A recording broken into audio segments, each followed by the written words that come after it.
युनिभर्सिटीको भित्रको area. Hello everyone, welcome to my first blog. म चाहिँ अहिले युकेमा छु। युकेको म हडर्सफिल्ड भन्ने ठाउँमा छु। म चाहिँ अहिले युनिभर्सिटी जाँदैछु। आज चाहिँ म यो ब्लगमा हजुरहरूलाई युनिभर्सिटी अफ हडर्सफिल्ड कस्तो रहेको छ त भन्ने देखाउँछु। यो चाहिँ म बस्ने घर रहेको छ। यो चाहिँ मेरो सोसाइटी हेर्न सक्नुहुन्छ। यहाँ चाहिँ एउटा ग्रिन हेड कलेज भन्ने छ जुन चाहिँ बाटोको नजिक छ है। यो कलेज स्कुलहरू चाहिँ बाटोको नजिक बाटोको साइडमा हुनु कतिको ठिक हो भनेर कमेन्टमा भनिदिनु होला। मलाई चाहिँ यो बाटोको नजिकहरू स्कुलहरू हुन्छ नि, कलेजहरू स्कुलहरू चाहिँ अलिक भित्र भएको चाहिँ ठिक लाग्छ, किनकि अब बाटोहरू पनि अलिक भिडभाड हुन्छ अनि स्टुडेन्टहरूलाई पनि हल्का रिस्क हुन्छ।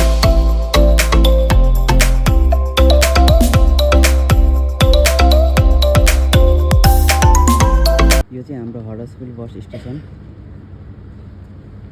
अनि ट्रेन स्टेसन चाहिँ अलिक तल छ। यता तल उयो देख्नुहुन्छ नि, यो यसको तल छ। यो चाहिँ हाम्रो टाउन सेन्टर देख्न सक्नुहुन्छ।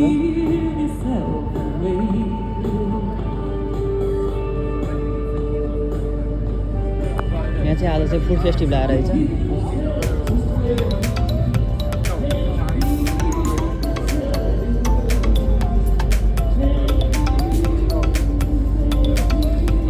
एसियन खानाहरू देख्न सक्नुहुन्छ। हाम्रो इन्डियन स्पाइसी समोसाहरू, एसियन फुडहरू देख्न सक्नुहुन्छ।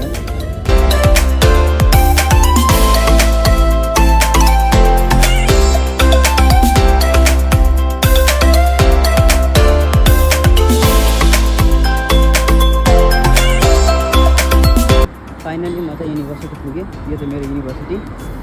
मेरो रुमदेखि चाहिँ 10 मिनट हिँडेपछि चाहिँ म युनिभर्सिटी आइहाल्छु। नजिकै छ मेरो चाहिँ रुमदेखि चाहिँ। यहाँ रोड क्रस गर्नु पनि हुन्छ।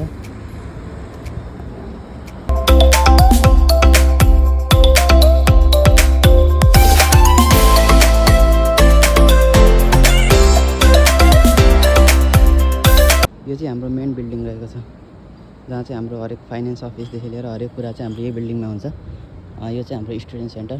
म हजुरहरूलाई भित्र गएर पनि देखाउँछु।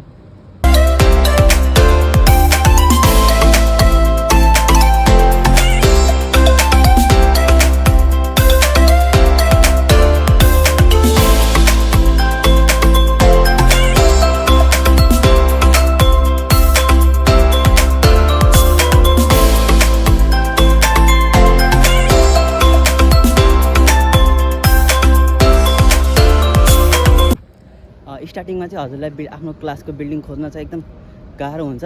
म नि सुरुतिर आउने बेला बिल्डिङ खोज्न नै 10-15 मिनट लाग्थ्यो। अरूलाई सोध्नुपर्ने, अझ बिस्तारै बानी भइसक्यो। मेरो चाहिँ अर्को बिल्डिङमा भएको हुनाले म चाहिँ अब जाँदैछु। नेक्स्ट क्लास चाहिँ मेरो यताको बिल्डिङमा छ। अहिले चाहिँ म अर्को बिल्डिङमा जाँदैछु। यो चाहिँ इन्ट्रान्स डोर। यता पनि छ हाम्रो बिल्डिङ।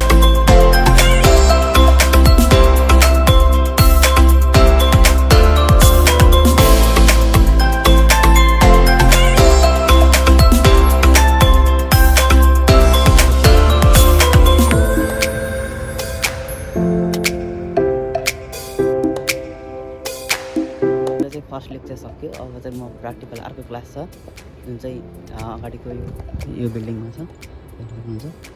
यो चाहिँ हाम्रो इस्लाम कम्युनिटीहरूको प्रे गर्ने बिल्डिङ छ, जुन चाहिँ मुस्लिमहरूले चाहिँ आएर प्रे गर्ने, नमाजहरू पढ्ने गर्ने गर्छन्।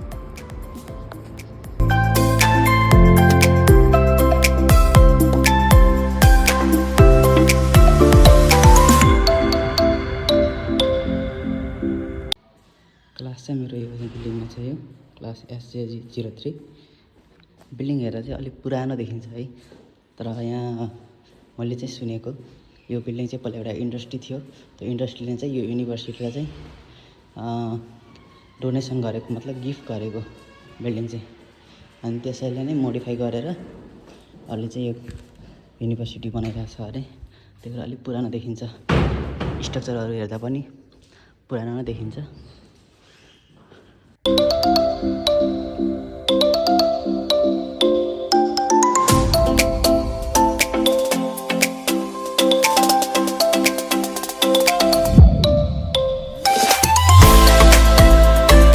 हजुरहरू इन्टरनेसनल स्टुडेन्ट हुनुहुन्छ, भर्खर आउँदै हुनुहुन्छ भने हजुरको विकमा चाहिँ 4 दिन हुन्छ क्लास चाहिँ, अनि सेकेन्ड इयरदेखि चाहिँ हजुरको विकमा चाहिँ 3 दिन हुन्छ।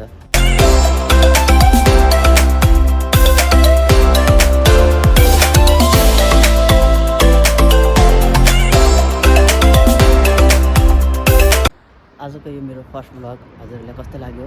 यदि मन पर्यो भने भिडियोलाई लाइक, कमेन्ट र च्यानललाई सब्सक्राइब गरी बेल आइकन थिच्न नबिर्सनुहोला। ल हजुरहरू कोही इन्टरनेसनल स्टुडेन्ट हुनुहुन्छ र हडर्सफिल्डमा यो युनिभर्सिटीमा कस्तो पढाइ छ, के फेसिलिटी छ र हाम्रो यो हडर्सफिल्ड ठाउँमा चाहिँ जब अपर्च्युनिटी कस्तो छ, के छ, जान चाहनुहुन्छ भने कमेन्ट गर्नुहोस्। म चाहिँ अर्को भिडियोमा हजुरहरूलाई सबै क्लियर गर्नेछु। अहिले चाहिँ thank you for watching. Bye guys.